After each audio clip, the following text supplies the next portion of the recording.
अभी क्लियर आ रहा है क्या Harsh? Yes sir. Reduction formula हम लोगों ने देख लिया था, तुम्हें प्रैक्टिस करनी होगी रिडक्शन फार्मूला का, उसके बिना नहीं बनेगा वो। ठीक है, definitely need to do the practice. और अ, ये कुछ इनइक्वालिटीज हैं, इसको देख लो एक बार। इतना कोई खास बात नहीं है इनमें, काफी नेचुरल टू अंडरस्टैंड लगेंगे तुम्हें ये।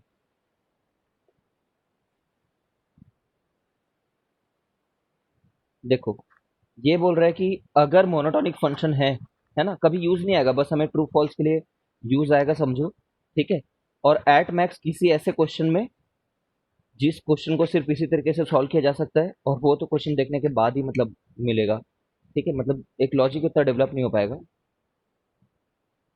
पहले से नहीं बता पाएंगे कैसे क्वेश्चंस में करेंगे करके। तो इसमें इनइक्वालिटी का ये रोल है कि for a monotonic increasing function, अगर वो फंक्शन मोनोटॉनिकली इंक्रीजिंग है, तो ये जो प्रोडक्ट है, ये कोई एक प्रोडक्ट है सिंपल सा, उससे बड़ा रहेगा इंटीग्रेशन का वैल्यू, और ये जो प्रोडक्ट है उससे छोटा रहेगा। अब ये प्रोडक्ट क्या है ये देख लेते हैं। समझ रहे हो ना, एफ ऑफ ए क्या चीज है? एफ ऑफ ए ये वाला हाइट है, और अगर बी माइनस ए देखें तो वो क्या है? ये लेंथ है। तो अगर F of A into B minus A करें तो वो तो ये हाइट था और वो लेंथ था, तो ये हो गया हमारा एरिया, ये वाला रेड। ठीक है, तो ये रेड एरिया हुआ, और ये शेडेड ब्लैक वाला हुआ। ठीक है, और बी माइनस ए जो अगेन ये लेंथ है, और एफ ऑफ बी क्या है? ये वाली हाइट है। ठीक है ना, जो जिसको मैं ब्लू में करके दिखा रहा हूँ। क्लियर है क्या कि इनइक्वालिटी तो नेचुरल है करके? समझ में आ रहा है करके? ठीक है, मतलब जो रेंज ऑफ इंटीग्रेशन है इनटू जो इनिशियल फंक्शनल वैल्यू है, वो हमेशा छोटा रहेगा हमारे इंटीग्रेशन से। और सबसे बड़ी बात रहेगी, अगर मोनोटोनिकली इंक्रीजिंग फंक्शन है तो फंक्शनल वैल्यू लास्ट वाली जो सबसे इंक्रीज्ड वैल्यू है इनटू वो रेंज, है ना। सिंपल बात है ये, इसमें तुम समझ सकते हो, कोई बड़ी बात नहीं है। अब ये अगर मोनोटोनिक डिक्रीजिंग है तो शुरुआत वाली नंबर, सॉरी, शुरुआत वाली जो नंबर रहेगा, शुरुआत वाला जो प्रोडक्ट शुरुआत के हिसाब से जो निकाला हुआ एरिया रहेगा, ठीक है, ये ब्लू वाला, वो सबसे बड़ा रहेगा। ठीक है, तो ये दोनों कर लिए, ऐसी मस्ती में दे दिया इनको, अलग से पढ़ने की जरूरत नहीं था। नॉन मोनोटोनिक एक फंक्शन है, देखो। नॉन मोनोटोनिक है मतलब neither increasing not decreasing over the entire range, है ना, वैसा नहीं है। तो नॉन मोनोटोनिक में अगर तुम एरिया निकालोगे, ठीक है, जस्ट मिनट देख लेते हैं इसमें क्या करना चाह रहा है ये। तो ये ऐसा बोल रहा है कि देयर मस्ट एग्जिस्ट, है ना, कोई तो कोई इसके बीच में ऐसी सी होगा, अगर उससे एरिया निकाले होगे तो सबसे छोटा रहेगा। और वो एफ से उसने खुद बताया कि कोई ना कोई ऐसा तो होगा ही ए और बी के बीच में, है ना।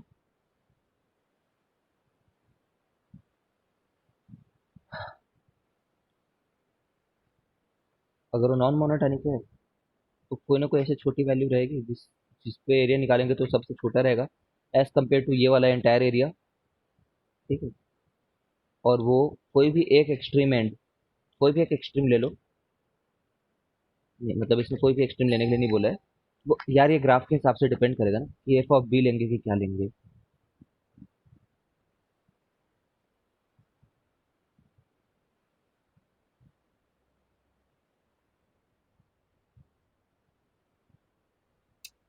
ठीक है, मतलब ये कोई स्पेशल रूल नहीं है, ये तो इसी फंक्शन के हिसाब से बस हुआ है।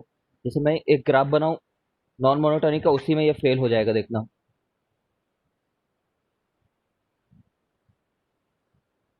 बस इतना बड़ा बना देते हैं, इसको बी रख देते हैं मान लो। ठीक है, तो फेल हो गया ना इसमें, क्योंकि F of B into B minus A करेंगे तब तो ये वाला निकलेगा। इससे तो बड़ा एरिया ये वाला लग रहा है हम लोग को, मतलब बड़ा हो भी सकता है ना एंटायर एरिया जो है। इसलिए इस रूल को हटाओ, डिस्कार्ड करते हैं, कोई मतलब नहीं है। हम लोग मतलब वहाँ पे लॉजिकली सोच लेंगे कि क्या इनइक्वालिटी होल्ड कर रही है, ये कोई ऐसा यूनिवर्सल रूल नहीं है। ठीक है, but there exist some minima point, जिस जो तो छोटा रहेगा ही। There exist some maxima point, उसी में, उस वाले ग्राफ का सबसे मैक्सिमा पॉइंट। है ना, ये उस ग्राफ का मैक्सिमा है समझ लो, जिसके लिए ये बात ट्रू रहेगी। ठीक है, उसमें मुझे कुछ ज़्यादा नहीं बोलना। नेक्स्ट ये एक इम्पॉर्टेंट चीज़ है, ये हम लोग को काम आता है। ठीक है, लॉजिक डेवलप करने में काम आता है, बाकी ये भी कोई बहुत ऐसी बात नहीं है जिसको बिना पढ़े नहीं समझ पाए। इसमें क्या बोला हुआ है कि अगर तुम जो इंटीग्रेशन है उसका मॉड लोगे तो वो हमेशा छोटा रहेगा इस बात का कि तुमने फंक्शन का पहले मॉड ले लिया है। ठीक है, inequality hold when F of x lie completely above x axis. कौन नहीं जानता इस बात को, ये बोल रहा है देखो, जैसे ये फंक्शन ले लो यार सर। ठीक है, तो इसका जब इंटीग्रेशन करोगे तो ये वाला एरिया जैसे +1 आता है। एक तो यार ये बाहर चली गई। ठीक है ना, तो इसने बस ये बोल रखा है कि अगर ये एरिया +2 आता है, वैसे तुम्हें याद होना चाहिए साइन एक्स वर्सेस एक्स जो होता है। ठीक है, तो ये -2 आता है area. The area below the X axis is taken as negative. आज तो इसमें इसी चैप्टर के ऊपर में जब बात होगी तो बहुत सारी बातें होंगी। ठीक है, तो जब तुम इसको लेकर के मॉड ले रहे हो integration of F of x. अरे किसका माइक है देखो। जब अपन ऐसा कर रहे हैं तो इस केस में कितना आ रहा है, 0 का मॉड आ रहा है। पहले इंटीग्रेट कर लिए 0 से लेकर के 2 पाई तक, उसके बाद मॉड लिए तो 0 का ही मॉड लिया तो 0 आया। ठीक है, और अगर तुम ये लेते एफ एक्स का मॉड का dx, तब तुम असली में किसको इंटीग्रेट कर रहे होते, इस चीज को। ठीक है ना, +2 और +2 को। ऑफ कोर्स ये कितनी मतलब ऑब्वियस बात है ये। डेफिनेट इंटीग्रेशन में हमेशा हमें एंगल वाला, एरिया वाला एंगल जरूर सोचना है, एरिया के हिसाब से क्या हो रहा है करके। ठीक है, तो ये 4 होता है ये। इसमें तो हर समय ही प्लस क्वांटिटी को ऐड कर रहे हो तो कभी नेगेटिव आने की जरूरत ही नहीं है। अब ये दोनों सेम रहेंगे जब कंप्लीटली वो एक्स एक्सिस के ऊपर है फंक्शन। सही बात है, इसमें इस एरिया को निकाल करके मॉड ले लो या फिर इसका मॉड रखे रखे एरिया ले लो। ठीक है, तो this thing is quite natural and हमें बस अंडरस्टैंड रखना है ये बात को। ठीक है, आगे जाकर के भी काम आएगा ये बात भी बहुत इंपॉर्टेंट है। इसको अपने नोट्स में डालना, और जो नोट्स नहीं बना रहा है वो मैं फिर से बता दूं, जिंदगी की सबसे बड़ी भूल कर रहा है वो। घर में आराम से नोट्स बनाया करो।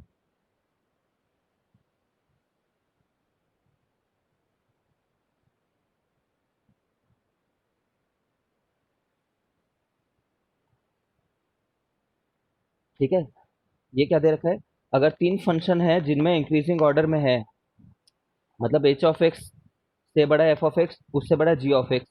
ठीक है, तो फिर इनका इंटीग्रेशन का जो वैल्यू है ना, वो भी इसी ऑर्डर में रहेगा, एरिया इंटीग्रेशन का वैल्यू, कोई भी एक रेंज में। ठीक है, यार देखना यहाँ पे नेटवर्क डिस्कनेक्टेड दिखा रहा है, तुम लोग को भी दिखा रहा है क्या?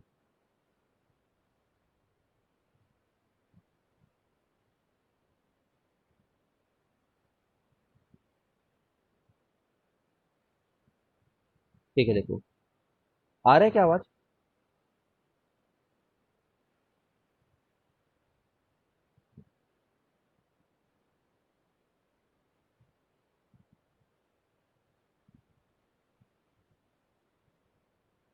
आवाज आ रही है? देखो फिर ये बोलना चाह रहा है, ये वाला property this is an important property है कि कहीं पे अगर मान लो ऐसा है फंक्शन कोई भी एफ जी एक्स जो सबसे ऊंचा है हमेशा बड़ा है, या तो इक्वालिटी भी होल्ड कर रहा है कुछ कुछ जगहों पे, कुछ जगहों पे ना। ठीक है, जैसे कि ये लेते हैं एफ ऑफ एक्स ले लेते हैं, ये लो, कि कुछ जगह पे इक्वल है बाकी सब जगह पे छोटा है। ठीक है, सिमिलरली एक एच ऑफ एक्स ले लेते हैं, एच ऑफ एक्स को for the sake of it नीचे से ले लेते हैं, ये लो।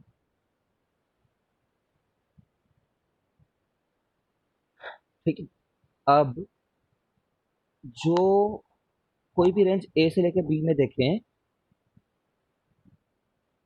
तो सबसे बड़ा एरिया रहेगा जी ऑफ एक्स का, मिड में रहेगा एफ ऑफ एक्स का। और अभी तुम लोग एक बात को बहुत ध्यान से सुनना, इंटीग्रेशन में क्या होता है ना, स्ट्रिक्टली स्पीकिंग जो इंटीग्रेशन वैल्यू देता है वो प्लस एरिया को प्लस एरिया मान करके देता है, माइनस एरिया को माइनस एरिया जैसे मान करके देता है। मतलब जैसे साइन एक्स का इंटीग्रेट करेंगे तो इंटीग्रेशन की वैल्यू यहाँ पे, ये तो टू एरिया और टू एरिया रहता है, तो फोर नहीं देगा इंटीग्रेशन का जो आंसर होगा, समझ रहे हो, वो जीरो दे देगा आंसर। ठीक है, मतलब इंटीग्रेशन नेगेटिव को नेगेटिव की तरह ही कंसिडर करता है। This will be one of the difference while we will be studying area under the curve and integration. ठीक है, अगर मैं तुमसे पूछूं what is the area under the curve in case of sine X from zero to two pi, तब तुम, मैं तुमसे एरिया पूछा तो तुम आंसर फोर दोगे, समझ रहे हो। और सिर्फ इंटीग्रेट करोगे ना अगर जीरो से पाई तक, टू पाई तक, तो जानते ही हो साइन का इंटीग्रेशन तो होता है माइनस कॉस होता है, और अगर जीरो से टू पाई तक इंटीग्रेट करो तो वो तो जीरो दे देगा answer. Cos two pi minus zero, cos zero, है ना, cos two pi minus cos zero, तो मतलब वन माइनस वन जीरो दे देगा। तो यहाँ पे हम इंटीग्रेशन के बारे में बात कर रहे हैं, एरिया अंडर द कर्व के बारे में बात नहीं कर रहे हैं। तो इंटीग्रेशन के हिसाब से सोचे तो ये तो नेगेटिव एरिया में आएगा।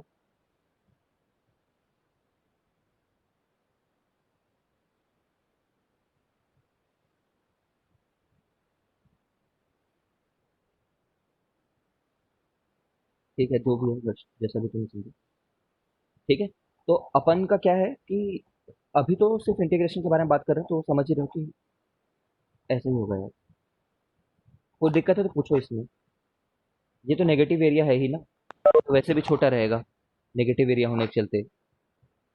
नेगेटिव तो छोटा ही रहेगा चाहे कितना भी बड़ा हो जाए, -100 हो जाए और ये भले ही 50 रहे, फिर भी 50 बड़ा है बोलेंगे, क्योंकि अभी इंटीग्रेशन के बारे में बात कर रहे हैं। ठीक है ना, एरिया के बारे में तो बात ही नहीं कर रहे हैं यहाँ पे।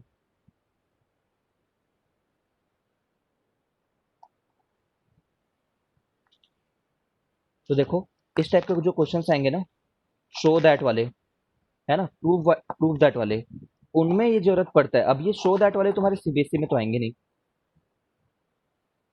ठीक है, शो दैट ऐसा कभी सीबीएसई में नहीं आएगा, ये टाइप का क्वेश्चन नहीं पूछा जाता सीबीएसई में, और कॉम्पिटिटिव में भी आएगा नहीं। तो इसलिए मैं बोल रहा था कि हाँ, ये one of the true false statement आ सकता है, या फिर वन ऑफ द ऑप्शन आ सकता है, तो उसको चेक करना होगा तुम्हें। और वहां पे भी समझ रहे हो कि वो फंक्शन ढूंढ पाना जिस फंक्शन से हमारे ये चीज प्रूव हो, वो थोड़ा अपने स्किल का काम होगा। ठीक है ना, तो जैसे ये क्वेश्चन को एक बार रीड करो और ट्राई करो समझने का यार, खुद से ट्राई करो।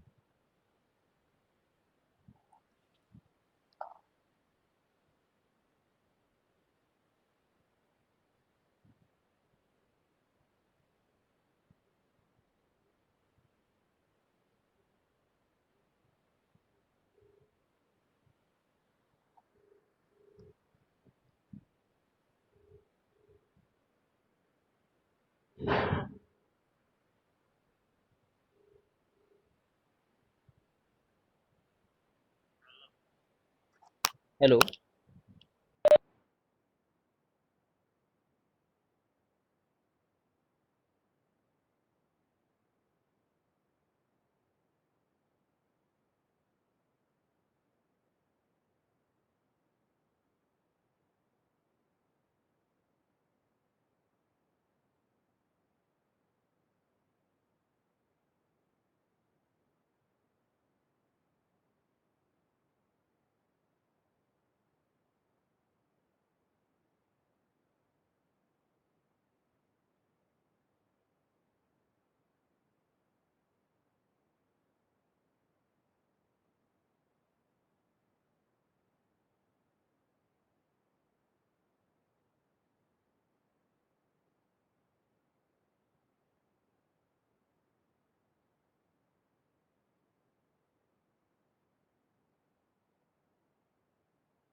समझ गए हो क्या? इसमें किसी को डाउट हो तो पूछो। ये वही बात का यूज कर रहा है, ये वाली प्रॉपर्टी का जो हमने पढ़ा था कि इनिशियल फंक्शनल वैल्यू से निकाले गए जो एरिया हैं, ठीक है, वो सबसे बड़ा रहेगा, क्योंकि भाई इससे एफ ऑफ ए से जो एरिया निकाले वो सबसे बड़ा रहेगा। इस वाले वैल्यू को लेकर के एंटायर रेंज पे जो एरिया निकाले वो सबसे छोटा रहेगा। ठीक है, हाँ, मोनोटोनिकली डिक्रीजिंग वाला है ये। ठीक है ना, तो कर लेना यार ये, मतलब मुझे नहीं लगता इसका कॉस्ट बेनिफिट इतना ज़्यादा है। उस दिन पे ऐसा एग्जैक्टली सोच पाना इज रियली टफ। हाँ, एक दो क्वेश्चन करके हम अपने चांसेस बढ़ा सकते हैं, तो वो अपनी अपनी मेहनत है वो। ठीक है, इतना ही रखते हैं, इतना ही है इस पूरे चैप्टर में।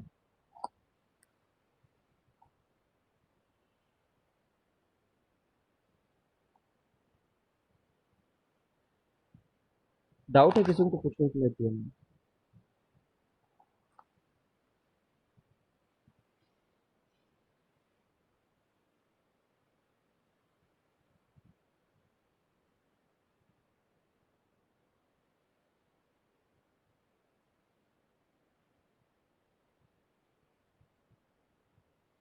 चलो ठीक है, फिर बताते हैं।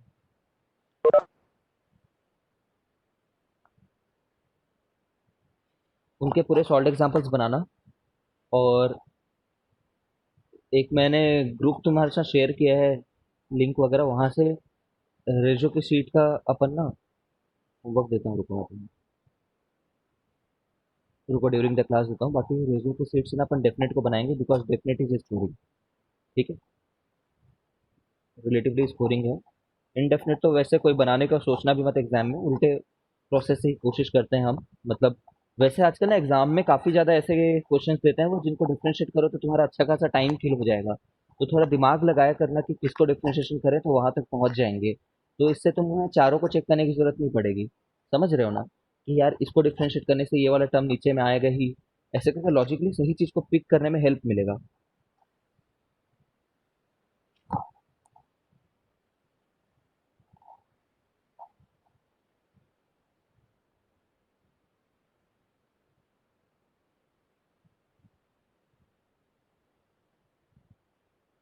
मैं अपने समय पे बहुत अच्छे से यूज कर पाता था उस चीज को, कि इनमें से क्या चीज को डिफ्रेंशिएट करेंगे तो वो आंसर आ जाएगा करके। एक ही बार में नहीं आता था, कभी कभी गेस गलत निकल जाता था। बाकी मुझे लगता था कि मैं बाकी लोग से ज़्यादा एफिशिएंटली कर पा रहा हूँ।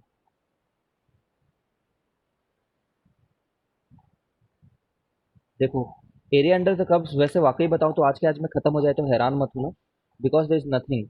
तुमने अगर डेफिनेट पढ़ लिया तो पढ़ लिया, ये हो गया डेफिनेट पढ़ लिया तो। ठीक है, फिर से मैं तुम्हें बता दूं एक मेजर डिफरेंस जो हम लोगों ने बोला था, एरिया और इंटीग्रल में क्या फ़र्क है, उसी से शुरू करते हैं। Area versus definite integration. Area वाले में थोड़ा तुम्हें,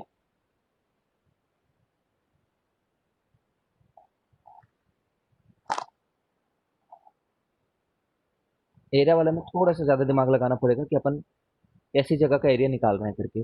एरिया इज ऑलवेज पॉजिटिव।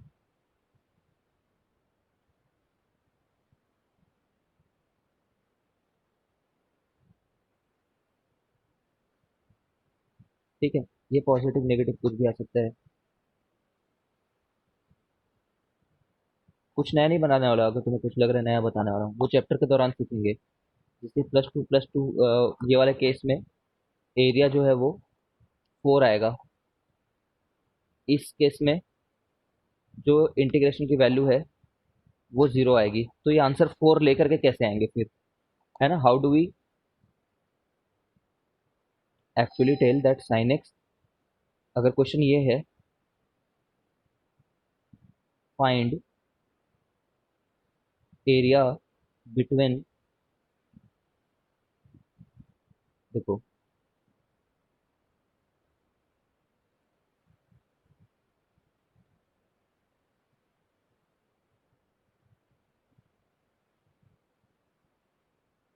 जब वो ऐसा बोल रहे हैं ना, find area under sign X from 0 to 2 पाई, तो हमें समझ में आना चाहिए कि एरिया जो है वो तो एक्स एक्सिस के हिसाब से ही लिया जाता है हमेशा। ठीक है, यहाँ पे तो लिखा नहीं है, ऑल्दो मैं उस चीज़ को लिख देता हूँ, है ना, स्पेसिफिकली मेंशन कर देता हूँ area between sine x and x axis, but ऐसा मेंशन करने की जरूरत ही नहीं है उसको, क्योंकि अनलेस स्टेटेड अदरवाइज वो एरिया तो हमेशा हमें देखना हमेशा एक्स एक्सिस के साथ में ही है। ठीक है, एरिया इज ऑलवेज पॉजिटिव। तो हमें जब साइन एक्स को इंटीग्रेट करने के लिए बोलेगा तो हम ऐसा बोलेंगे, रिक्वायर्ड एरिया इक्वल टू, देखना, required area equal to 0 to sine X, 0 to, है सीधी बात तो ये है यार, ये करेंगे। ठीक है, सीधी बात तो ये है कि mod F x D x को जोड़ेंगे। ठीक है, वही एरिया रहेगा। तो इसको कैसे ओपन करोगे, बोलोगे जीरो से लेकर के पाई तक तो पॉजिटिव है, तो पॉजिटिव ओपन कर दिए। ठीक है, जीरो से ले सॉरी पाई से लेकर के 2 पाई तक नेगेटिव है, तो नेगेटिव ओपन कर दिए। ठीक है, कर लेना फिर ये तो, कॉस एक्स माइनस 0 से पाई।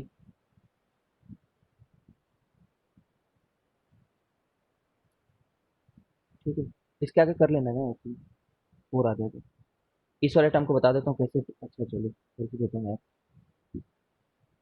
माइनस साइन एक्स है तो यहाँ पे कॉस एक्स आ जाएगा, पाई से 2 पाई कर लेंगे। यहाँ पे एक ऑलरेडी माइनस रखा हुआ है सामने में, ये बात को ध्यान दो।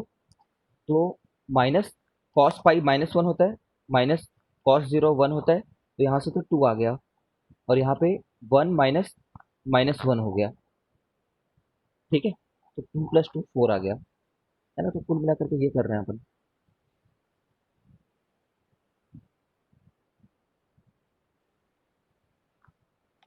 देखो मैं ना ऐसा मान करके चलता हूँ कि तुमने पिछला चैप्टर पढ़ लिया ना, तो ये समझ में आ जाएगा तुम्हें बहुत इजीली करके। तो जहाँ पे तुम्हें नहीं समझ में आए तो जेन्युइनली पूछना, बिकॉज मैं एज्यूम करके चल रहा हूँ कि समझ समझ रहे होगे।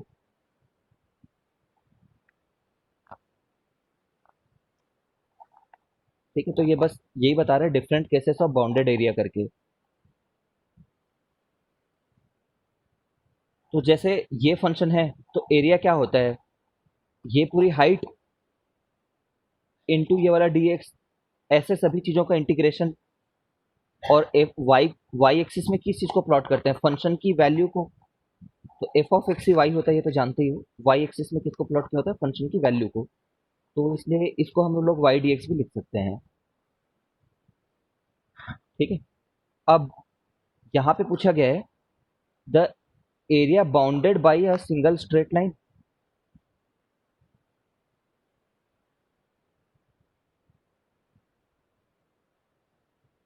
ठीक है, the area bounded by straight line X equal to A, ये वाला, एक्स इक्वल टू बी, ये वाला, जिसमें ए छोटा है बोल रहे हैं, and curves Y equal to F of X and Y equal to G of X. ठीक है, जिसमें इसने खुद बताया है प्रोवाइडेड करके कि F of X is less than G of X. ठीक है, तो तुम क्या करोगे, तुम तो सोचोगे इसको विजुअली क्या हो रहा है ये करके। तो कुछ ग्राफ बन रहा होगा जिसमें जी ऑफ एक्स बड़ा है, ठीक है ना, कैसे भी ले लियो उसको, जैसे यहाँ पे दिया उसी को देख लो बेसिकली, जी ऑफ एक्स और एफ ऑफ एक्स। अब सोचो, तुम्हें कोई इस लोकेशन से लेकर के इस लोकेशन तक का एरिया चाहिए, तो तुम्हें बेसिकली ये वाले हाइट्स को वेरी कराना है ना। सुनना क्या बोल रहा हूँ मैं, तुम कोई भी रैंडम जगह पे जाकर के एक एलिमेंट लेना,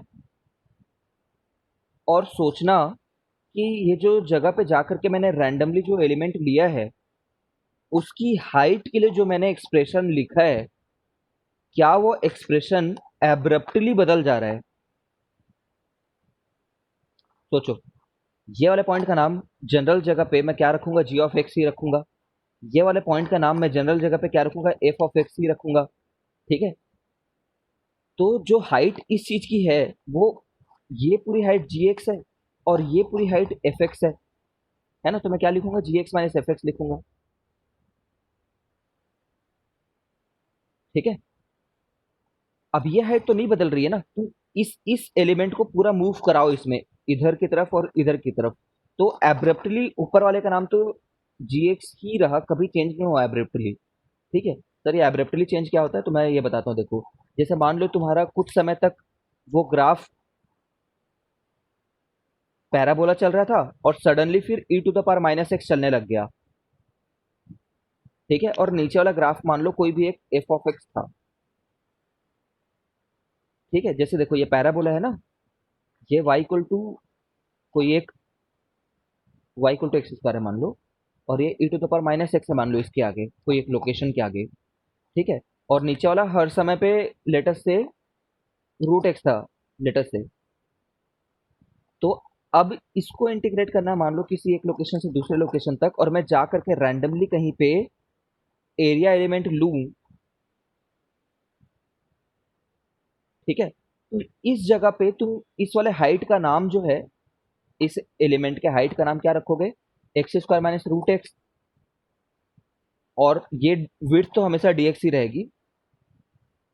ठीक है, लेकिन अगर तुम इसको एंटायर ए से लेकर के बी तक वेरी कराओ, तो क्या इसमें कोई सडन चेंज नहीं आ जा रहा है?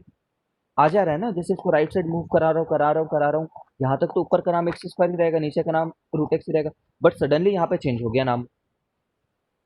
ठीक है, तो ऐसे चीजों को हमें दो अलग अलग लिमिट में डाल करके ऐड करना होगा। ए से सी तक ऐड करना होगा इस फंक्शन को,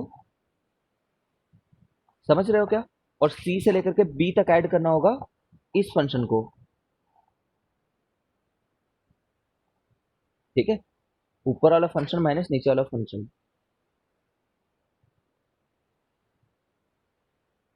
ठीक है, समझ रही हो क्या निकिता और आर्या?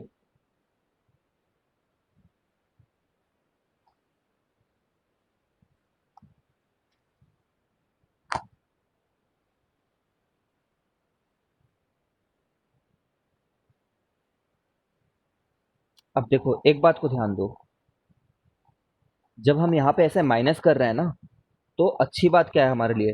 अच्छी बात यह है कि जब माइनस कर रहे हैं और F of x x axis के नीचे भी होता, तब भी हमें सो माइनस ऑफ माइनस या फिर ऐसा कुछ अदर थिंग लिखने की जरूरत नहीं थी। कहने का मतलब ये है कि एक फंक्शन सोचो जिसमें जी ऑफ एक्स तो ऊपर में है, बट एफ ऑफ एक्स नीचे में है। ठीक है, तब भी यहाँ पे जो तुम ये हाइट लिख रहे हो ना, इसको तुम अब अलग नहीं लिखोगे कुछ, ये अभी भी जी एक्स माइनस एफ एक्स ही है। समझ रहे हो? क्योंकि भाई ये हाइट होगा कुछ, this height might be 6 and this height might be -4। ठीक है, तो यहाँ पे जो तुम्हारा ये वैल्यू आया है, ये तो उतना ही रहेगा ना, 6 माइनस -4 रह जाएगा। तो वही 10 हाइट ही तो मिल रही है, और अभी एरिया अंडर द कर्व पढ़ रहे हैं इस चैप्टर में। ठीक है ना, एरिया इज ऑलवेज पॉजिटिव। ये वाले को मेरे को कैसे लेना है, ये वाले को पॉजिटिव लेना है मेरे को।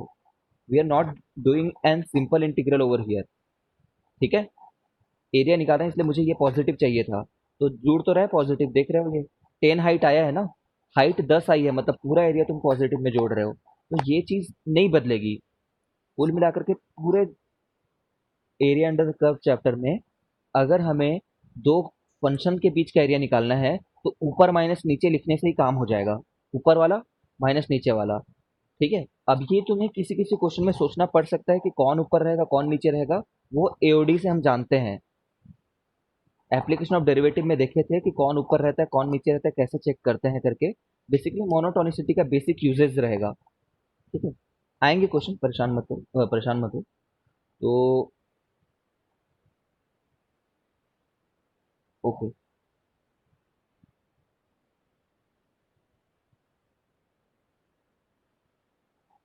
ठीक है। हाँ, ये वाले केस में देखो, अब ये इंटरसेक्ट हो रहा है, ये देखो ना।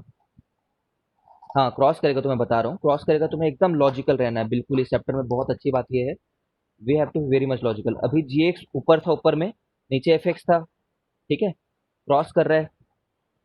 अब मैं एक एरिया एलिमेंट लिया। ठीक है, यहाँ पे एक एरिया एलिमेंट लिया मैंने। अब इसको मैं स्मूथली मूव कराने की कोशिश कर रहा हूँ, देखना।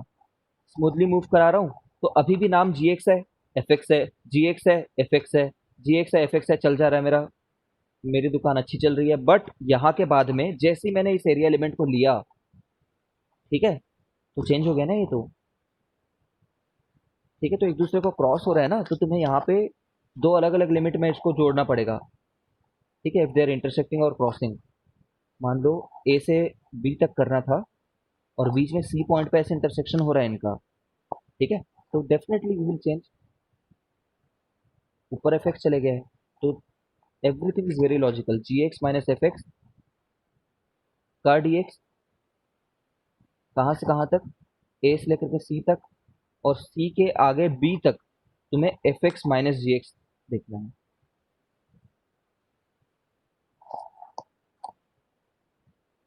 ठीक है, यही होगा आंसर।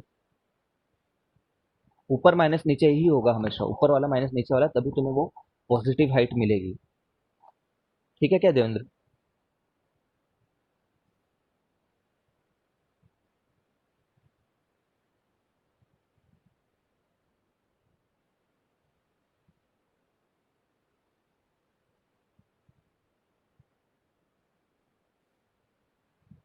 देखो क्या लिखा हुआ है, if some part of the area lies below x axis then its area become negative, but area cannot be negative। ठीक है ना, therefore we take its modulus। ठीक है,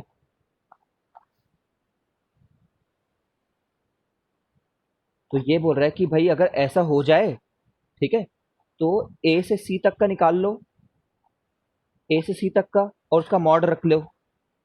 इसका तो मॉड लेने की जरूरत नहीं थी ए से सी तक का, ठीक है ना। सी से बी तक निकाल लो, उसका भी मॉड रख लो। ठीक है, तो या तो तुम ऐसे कर लो, या तो फिर ऐसे भी कर सकते थे, इसी चीज को ऐसा भी बोल सकते थे। ठीक है, इससे भी सेम आंसर आता, बट ये कोई करेगा नहीं तुम में से, मुझे पता है। ना ही मैं किया था, ना ही तुम करोगे। तरीका तो यही है कि जितना एरिया तुम्हें पता है कि ये डेफिनेटली नेगेटिव आने वाला है, उसको जोड़ो और बोल दो कि इसका मॉड्यूलस जो है वो एरिया है हमारा। ठीक है, ऐसा कर सकते हैं, कोई दिक्कत नहीं है। अगर करना चाहो तो कर लेना, बुरा मत मानो, कर सकते हो, रोना मत।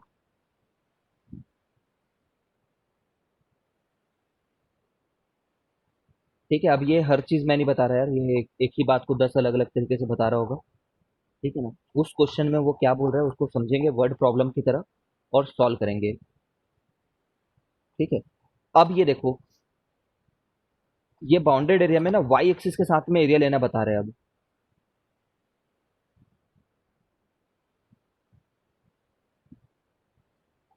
ठीक है, how much is the area with the y axis करके, है ना। देखो क्या लिखा है, the area bounded by the continuous curve, the curve is this, the axis of y. ठीक है, अब एक्सिस ऑफ वाई के साथ ले रहा है, जैसे कि मुझे यार ये बोला हुआ है कि find the area under the curve, सिर्फ इतना बोला है। एक एफ ऑफ एक्स है, ठीक है ना, एक ये है कुछ, इसका एरिया अंडर द कर्व। तो बाय डिफॉल्ट ना, बाय डिफॉल्ट अगर उसने कुछ स्पेशली मेंशन नहीं किया तो मैं ये एरिया निकालूंगा। ठीक है, बट अगर उसने जबरदस्ती बोला है find the area with the y axis, ठीक है, तो अपन ऐसे निकालेंगे फिर। और ये एरिया अलग आ सकता है एक्स एक्सिस से, आ तो सकता ही है ना, every one must be having a feel of it, अलग आ सकते हैं। तो वो वाई एक्सिस के साथ कैसे करें? तो बहुत सिंपल है, जो लॉजिक हम एक्स एक्सिस के साथ लगा रहे थे, एक्स एक्सिस में क्या करते थे, हम वो हाइट ढूंढते थे और उस हाइट का नाम वाई रखते थे। ठीक है, ये हाइट का नाम वाई है, और ये विड्थ का नाम डी एक्स रखते थे, छोटा सा डी एक्स, और उसको जोड़ते जाते थे। बट अभी क्या करना है, वाई एक्सिस के साथ बताना है, तो इस हाइट का नाम क्या रखेंगे अपन, एक्स नाम रखेंगे, और इस विड्थ का क्या नाम रखेंगे, डी वाई नाम रखेंगे। तो हमें क्या ऐड करना है, एक्स इंटू डी वाई को ऐड करना है, एक्स इंटू डी वाई को। ठीक है, समझ गए होगे, यही ऐड करना है हम लोग को। कहाँ से कहाँ तक भाई, एक्सिस में दे रखा है। ठीक है ना, तो इसमें भी एरिया अबव द, मतलब area on the right side of the, याद रखना, जब ऐसे इंटीग्रेट करोगे तो area on the right side जो है पॉजिटिव आएगा, और area on the left side of y axis negative आएगा। ठीक है, राइट साइड को पॉजिटिव लेना है। ठीक है, और इसमें इंटीग्रेट करना है ए से लेकर के बी तक। ठीक है, ए से बी तक। अब जैसे मान लो अगर हमें फंक्शन दिया गया है y equal to x square, ठीक है, फंक्शन ये दे दिया है, y equal to x square plot कर देता हूँ मैं एक बार तुम्हारे लिए। ये है y equal to x square. ठीक है, तो इसमें एक्स डी वाई कैसे इंटीग्रेट करें, व्हाट इज एक्स? तो इसमें एक्स सिंपल है, एक्स जो है वो रूट वाई है, ठीक है। अब ऐसा क्यों नहीं हुआ कि माइनस रूट वाई लिए, क्योंकि एक्स तो वाकई में बोले तो ऐसा है, ठीक है। तो माइनस वाले को मत लो ना, तुम्हें पता है एरिया तो पॉजिटिव आने वाला है ना, जिसको लेना है लो, आखिरी में जो आंसर आएगा बोलना कि इसका मॉडुलस मेरा एरिया है करके, ठीक है। जबरदस्ती माइनस के साथ क्यों खेलोगे ये मैं समझ नहीं पा रहा हूँ, ठीक है। तो इस वाले केस में ये जो एक्स है, इस वाले पर्टिकुलर केस में उसको मैं रूट वाई लूंगा, डी वाई ये इंटीग्रेट करना है, क्योंकि एक्स की वैल्यू इस वाले केस में रूट वाई है।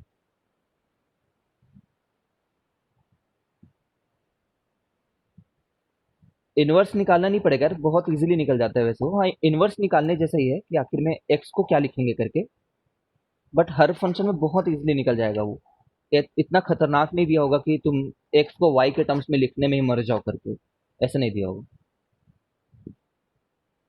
है ना। अब ये देखो, ये फंक्शन निकाल रहे हैं अपन, समझ रहे हो, अभी यहाँ पे ए से लेकर के बी तक जाने के लिए बोल रहा है, ठीक है। तो तुम ये जो हाइट लिए हो, ये जी ऑफ एक्स नहीं है, देखो जी ऑफ वाई है एंड एफ ऑफ वाई है, तो G of Y minus F of Y लिखोगे और डी वाई लिखोगे,